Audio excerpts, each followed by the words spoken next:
Hello students of class 12th. I want to talk to you about a fellow traveler written by A.G. Gardner. That is the lesson second of your prose prospect. First we talk about the author. A.G. Gardner, the well-known essayist of the modern era, was born in 1865. A.G. Gardner, the well-known essayist of modern era, modern आधुनिक इरा युग, आधुनिक युग के प्रसिद्ध well-known आधुनिक युग के प्रसिद्ध एसेइस्ट निबंधकार A.G. Gardiner was born in 1865, 1865 ईस्वी में पैदा हुए थे. Many of his essays were written under the pen name of Alpha of the Plough. बहुत सारे उनके निबंध वर रिटन लिखे गए थे under the pen name of Alpha of the Plough, Alpha of the Plough नामक पेन नेम से, अर्थात उनके लेखनी का नाम. अर्थात जब भी वे कोई रचना करते थे तो वे अपना नाम alpha of the plough dot करते थे, alpha of the plough write करते थे. For 17 years, Gardner remained editor of the Daily News, a very popular newspaper of London. For 17 years, 17 सालों तक Gardner remained बने रहे एडिटर संपादक of the daily news, daily news नामक समाचार पत्र का. अ वेरी पॉपुलर न्यूज़पेपर, जो ऑफ लंदन, जो लंदन का बहुत ही लोकप्रिय न्यूज़पेपर था, उसके वह 17 साल तक एडिटर बने रहे, अर्थात संपादक बने रहे. His essays have been written in a personal, simple and interesting style. उनके निबंध हैव बीन रिटन लिखे गए हैं, पैसिव वॉइस में है. उनके निबंध लिखे गए हैं इन अ पर्सनल, व्यक्तिगत रूप से, व्यक्तिगत, सिंपल साधारण, एंड इंटरेस्टिंग स्टाइल और रुचि के स्टाइल में, अर्थात आकर्षक शैली में. हिज फेमस बुक्स आर, उनकी जो प्रसिद्ध किताबें हैं वो हैं क्या, प्रीस्ट्स एंड किंग्स, ये जो है उनकी प्रसिद्ध किताब है. पेबल्स ऑन द सोर्स दूसरा, एंड लीव्स इन विंड और तीसरा लीव्स इन विंड. इस प्रकार से इनकी जो 3 किताबें हैं बहुत ही ये गद्य लेखन में, प्रोज के लेखन में अद्वितीय है. पहला है priest and kings and pebble, दूसरा है pebbles on the source and, और तीसरा है leaves in wind. About the lesson के विषय में जल्दी से देख लेते हैं, थोड़ा सा आप लोग को नॉलेज हो जाएगा. The author was travelling in a night train, रात्रि के चलने वाले, अर्थात रात्रि में चलते हुए एक ट्रेन में ऑथर ट्रेवल कर रहे थे, यात्रा कर रहे थे. By the other passengers got down at their respective stations. By एक एक करके, धीरे धीरे करके अन्य सारे के सारे पैसेंजर्स, यात्री, गॉट डाउन उतर गए, एट दियर रिस्पेक्टिव स्टेशंस, अपने अपने उचित स्टेशनों पर, अपने अपने निजी स्टेशनों पर. And Gardiner was left alone in the compartment, और गार्डनर अर्थात A.G. गार्डनर अकेले ही उस कंपार्टमेंट में, उस रेल की बोगी में रह गए थे. At this stage a mosquito, at this stage, इस स्थिति में, अ मस्कीटो एंटर्ड, एक मस्कीटो एंटर करता है, अर्थात एक मस्कीटो मीन्स होता है मच्छर, एक मच्छर प्रवेश किया द कंपार्टमेंट, यानी उस कंपार्टमेंट में, अर्थात कंपार्टमेंट मीन्स ट्रेन की उस बोगी में. And began to harass the author, और ऑथर को हरास करना प्रारंभ कर दिया, परेशान करने लगा. The author tried to kill the mosquito, लेखक ने अर्थात A.G. गार्डनर ने उस मस्कीटो को ट्राइड टू किल, मारने का प्रयास किया. बट ही कुड नॉट, किंतु वह कर नहीं सके, वह विफल रहे.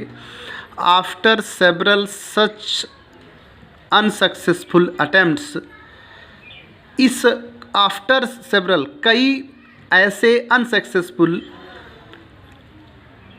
अटेम्प्ट्स, प्रयास के बाद, द आथर फाइनली एक्सेप्टेड, लेखक ने अंततः स्वीकार कर लिया द मस्कीटो, उस मस्कीटो को, उस मच्छर को, एज फ्रेंडली फेलो ट्रेवलर, एक मित्र सहयात्री के रूप में उस मस्कीटो को स्वीकार कर लिया। हम सीधे आते हैं, come to the point, now read the lesson, यानी अब हम लेसन पर आते हैं।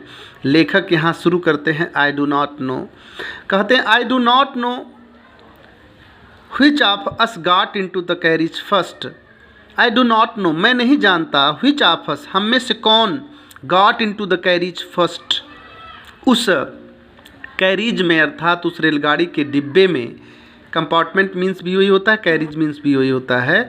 कह रहे हैं कि मैं नहीं जानता कि व्हिच ऑफ अस, हम में से कौन, यानी हम दोनों में से कौन, मैं अपने लिए कह रहे हैं वो, और दूसरा उस मच्छर के लिए कह रहे हैं। कह रहे हैं I do not know which of us, मैं नहीं जानता कि हम में से कौन got into the carriage first, उस रेलगाड़ी के डिब्बे में पहले प्रवेश किया। इंडीड, आगे कहते हैं इंडीड, वास्तव में, आई डिड नॉट नो, वास्तव में मैं नहीं जानता, he was in the carriage at all for some times, for some time, वास्तव में मैं नहीं जानता था कि he was in the carriage at all for some times, वह कुछ समय से बिल्कुल उस कैरिज में अर्थात उस रेलगाड़ी के डिब्बे में विद्यमान था। It was the last train from London to Midland town, it was the last train, वह अंतिम रेलगाड़ी थी, from London to a Midland town, London से मिडलैंड टाउन को जाने वाली। जो विवरण दिया जा रहा है उस ट्रेन के बारे में बताया जा रहा है कि वह ट्रेन कैसा था। अ स्टॉपिंग ट्रेन, वह एक स्टॉपिंग ट्रेन था, यानी हर स्टेशन पर, हर हॉल्ट पर रुकने वाला ट्रेन था, बहुत धीरे धीरे गति से चलने वाला ट्रेन था। N infinitely leisurely train, infinitely अनिश्चित रूप से, लीजरली आरामदायक ट्रेन, रेलगाड़ी, वह एक अनिश्चित रूप से आरामदायक रेलगाड़ी थी। वन ऑफ दोज ट्रेन्स, उन रेलगाड़ियों में से एक थी, which गिव यू, जो तुम्हें प्रदान कर दे, एन अंडरस्टैंडिंग, समझ, ऑफ इटर्निटी, अनंतता का, जो तुम्हें अनंतता का आभास करा दे, अर्थात जो तुम्हें अनंतता की समझ दे दे, अर्थात वह एक ऐसी ट्रेन थी, वह वन ऑफ दोज ट्रेन्स, वह उन रेलगाड़ियों में से एक रेलगाड़ी थी, which give you an understanding of eternity, जो तुम्हें अनंतता का आभास करा दे कि अनंतता क्या चीज़ होती है, अर्थात यात्रा खत्म ही ना हो, ऐसी धीरे धीरे टुक टुक करके चलने वाली रेलगाड़ी।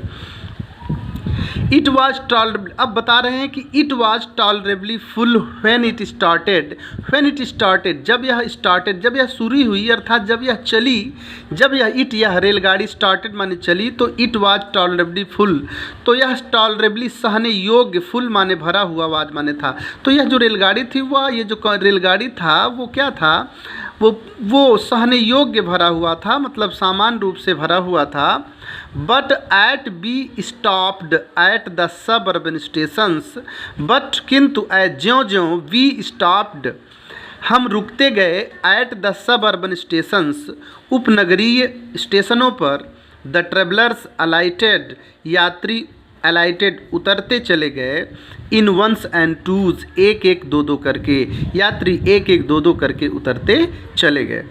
एंड बाई द टाइम, और उस समय तक, we had left the outer ring of the London, उस समय तक जब हमने छोड़ा the outer ring of London, London के बाहरी रिंग को, लंदन के बाहरी क्षेत्र को जब हमने छोड़ा, उसके पहले ही आई वॉज अलोन, मैं अकेला हो गया था, और रैदर, अथवा शायद, आई थॉट, मेरा विचार था कि आई वॉज अलोन, अथवा शायद मेरा विचार था कि मैं अकेला हो गया था। यहाँ पर इन्होंने शायद का प्रयोग इसलिए किया क्योंकि उन्हें नहीं पता था कि इस कंपार्टमेंट में, उस रेलगाड़ी के डिब्बे में उनके अलावा एक मच्छर भी विद्यमान था, जिसका ज्ञान उन्हें बाद में होता है। कह रहे हैं आगे, there is a pleasant sense of freedom, अब बता रहे हैं कि एक रेलगाड़ी हो जो रात्रि में चल रही हो, थुक थुक करके झटके ले करके, उसमें कोई ना हो, आप अकेले हो, तो वहाँ वहाँ की जो स्वतंत्रता होगी वो अद्वितीय होगी। उस अद्वितीय स्वतंत्रता का वर्णन करते हुए कह रहे हैं, there is a pleasant sense of freedom about being alone in a carriage. In a carriage, एक कैरीज में अर्थात रेलगाड़ी के डिब्बे में, अबाउट बीइंग अलोन, अकेले होने का, स्वतंत्रता का जो सेंस है, स्वतंत्रता का जो भाव है वो प्लीजेंट है, आनंददायक होता है। There is a pleasant sense of freedom, स्वतंत्रता का भाव आनंददायक होता है। About being alone in a carriage, एक डिब्बे में अकेले होने के विषय में। और ऐसा कौन सी कैरीज, कौन सा रेलगाड़ी का डिब्बा, दैट जो इज जॉल्टिंग, जॉल्ट माने झटके खाना, जो झटके खाकर चल रही हो, झटके देकर चल रही हो, नॉइजली, शोरगुल करती हुई चल रही हो, थ्रू द नाइट माने रात्रि में। यानी जो रेलगाड़ी अर्थात रेलगाड़ी का जो डिब्बा क्या रात्रि में नॉइजली, शोर मचाती हुई, इज जॉल्टिंग, झटके खाकर चल रही हो, ऐसे रेलगाड़ी की डिब्बे में अकेले होने के विषय में जो स्वतंत्रता का भाव होता है वो आनंददायक होता है, प्लीजेंट होता है। It is liberty and unrestraint in a very agreeable form. It माने यह, इज माने होता है लिबर्टी माने स्वतंत्रता, एंड अनरिस्ट्रेंट और अबाधा, यानी ये भी स्वतंत्रता जिसमें कोई बाधा ना हो। तो it is the liberty and unrestraint in a very agreeable form, बहुत एग्रीएबल, स्वीकार करने योग्य, फॉर्म माने रूप, इन माने में, यह बहुत स्वीकार करने योग्य रूप में स्वतंत्रता होती है, अर्थात यही वास्तविक स्वतंत्रता और अबाधा होती है। क्यों उसको आगे बताते हैं, कह रहे हैं कि you can do anything you like, तुम कुछ भी कर सकते हो जो तुम्हें पसंद हो। You can talk to yourself as loud as you please, you can talk to yourself, तुम अपने आप से बातचीत कर सकते हो, एज लाउड, उतनी तेज आवाज़ में, एज यू प्लीज, जितना तुम्हें पसंद हो। And no one will hear you, और कोई भी विल हीयर यू, तुम्हें सुनेगा। और नो नहीं का भाव यहाँ नो वन से आ रहा, नो वन मीन्स कोई नहीं, and no one will hear you, और तुम्हें कोई भी सुनेगा नहीं। You can have that argument out with Jones, यहाँ उन्होंने जोन्स नामक एक काल्पनिक व्यक्ति का वर्णन किया है, और वास्तव में जोन्स जो था वो अल्फा ऑफ द प्लो, यानी उनका उपनाम है अल्फा ऑफ द प्लो, यानी एजी गार्डनर का एक शत्रु था, एक जिसे यह पसंद नहीं करते थे, उसका यहाँ पर उन्होंने नाम ले लिया है Jones. You can have that argument with Jones, out with Jones, तुम जोन्स से अर्थात अपने शत्रु से, अर्थात जोन्स नामक व्यक्ति अर्थात अपने शत्रु से तर्क वितर्क कर सकते हो। And roll him triumphantly in the dust, और तुम उसे रोल माने लुढ़का सकते हो। एंड रोल हिम अर्थात and you can roll him, और तुम उसे लुढ़का सकते हो ट्रायम्फेंटली, विजय के साथ, इन द डस्ट माने धूल मिट्टी में, without fear of a counter stroke, बिना किसी वापसी मार के, अर्थात काउंटर स्ट्रोक का मतलब होता है बिना वापसी प्रहार के, अर्थात बिना किसी काउंटर स्ट्रोक के, बिना किसी प्रतिप्रहार के, भय के, तुम उसे धूल मिट्टी में इन द डस्ट, तुम उसे धूल मिट्टी में ट्रायम्फेंटली, विजय पूर्वक, कैन रोल, पटखनी दे सकते हो अर्थात पटक सकते हो। फिर क्या है अगला सेंटेंस है, you can stand on your head. अब बता रहे हैं कि यदि तुम इस कंपार्टमेंट में अकेले हो तो क्या कर सकते हो। You can stand on your head, तुम अपने हेड पर अर्थात अपने सिर के बल, ऑन योर हेड, तुम अपने सिर के बल खड़े हो सकते हो, अर्थात सिर नीचा करके और पैर ऊपर करके खड़ा हो सकते हो। And no one will hear you, और तुम्हें कोई सुनेगा नहीं। यू कैन सिंग, तुम गीत गा सकते हो, और डांस अथवा नाच सकते हो, और टू स्टेप एक अथवा दो पग, तुम एक दो पग नाच सकते हो अथवा गीत गा सकते हो। और प्रैक्टिस अ गोल्फ स्ट्रोक, अथवा गोल्फ के स्ट्रोक का खेल अभ्यास कर सकते हो, गोल्फ के स्ट्रोक का अभ्यास कर सकते हो। और प्ले मार्बल्स, अथवा कच्चे खेल सकते हो, गोटियां खेल सकते हो। ऑन द फ्लोर, फर्श पर, विदाउट लेट, बिना किसी की अनुमति, और हिंड्रेंस अथवा बाधा के। तुम बिना किसी अनुमति अथवा बाधा के फ्लोर पर अर्थात फर्श पर प्ले मार्बल्स, कंचे खेल सकते हो, गोटियाँ खेल सकते हो। You can open the open और शट, कह रहे हैं कि एजी गार्डनर आगे कह रहे हैं कि you can open the window और shut it without provoking a protest, without provoking a protest, बिना, प्रोटेस्ट माने विरोध, प्रोवोकिंग माने किए जाते हो, बिना विरोध किए जाते हुए, अर्थात बिना किसी विरोध के, यू तुम, कैन ओपन खोल सकते हो, द विंडो माने खिड़की को, और शट अथवा बंद कर सकते हो, अर्थात बिना किसी विरोध के तुम कंपार्टमेंट की जो विंडो है, खिड़की है, उसको बार बार उसको खोल सकते हो अथवा उसे शट माने बंद करना, अथवा उसे बंद कर सकते हो। You can open both Windows और शट बोथ, तुम दोनों ही खिड़कियों को खोल सकते हो अथवा बंद कर सकते हो। इंडीड, वास्तव में, you can go on opening them, वास्तव में तुम जारी रख सकते हो, ओपनिंग माने खोलना, देम माने उन्हें अर्थात खिड़कियों को, एंड शटिंग देम अथवा और उसे बंद करना, as sort of festival of freedom, स्वतंत्रता के एक फेस्टिवल, उत्सव के, शॉर्ट माने प्रकार, स्वतंत्रता के एक उत्सव के रूप में तुम उन खिड़कियों को वास्तव में बार बार खोलना जारी रख सकते हो अथवा उसे बंद करना जारी रख सकते हो।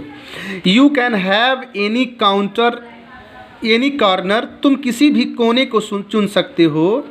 यू चूज, जिसे तुम चुनो, अर्थात तुम किसी भी कोने को चुन सकते हो और वहाँ खड़े हो सकते हो। And try all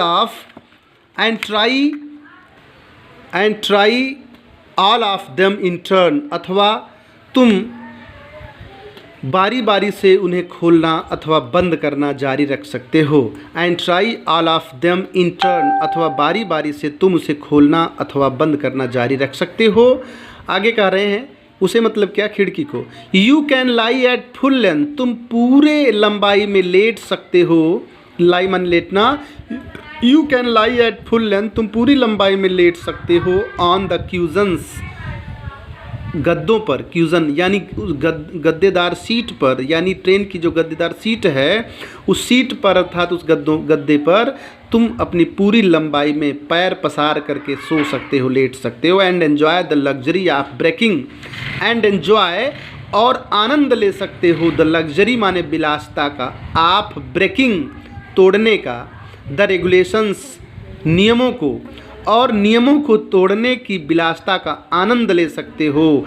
and possibly और संभवतः द हर्ट ऑफ डोरा, और संभवतः डोरा नामक कानून को भी तोड़ सकते हो, अर्थात और संभवतः कि तुम डोरा नामक कानून को भी तोड़ने का आनंद ले सकते हो। डोरा क्या है, DORA, Defence of Realm Act, प्रथम विश्व युद्ध के दौरान, first world war from 1914 to 1919 के बीच में जो इंग्लिश गवर्नमेंट थी, इंग्लैंड की गवर्नमेंट, उसने जो है ये कानून लाया था। इसके अंतर्गत कि कोई भी कहीं भी किसी भी प्रकार के कानून को नहीं तोड़ सकता, सरकार जो चाहे कर सकती है।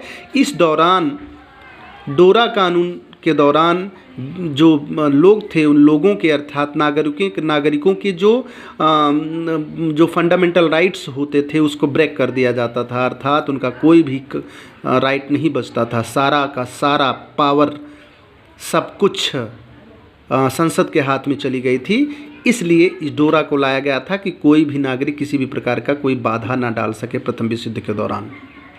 तो उन्होंने कहा, एजी गार्डनर ने, शायद enjoy the luxury of breaking the regulation, नियमों कानूनों को तोड़ने की विलासिता का आनंद ले सकते हो। एंड पॉसिबली, और शायद द हर्ट ऑफ डोरा, और शायद डोरा, डिफेंस ऑफ रिम एक्ट नामक जो कानून था उसके हृदय को अर्थात उसके नियम को भी तोड़ सकते हो। हरसेल्फ माने स्वयं, अर्थात संभवतः तुम स्वयं डोरा को भी तोड़ सकते हो, अर्थात डोरा नामक कानून के हृदय को भी, अर्थात कानून का भी ब्रेक कर सकते हो।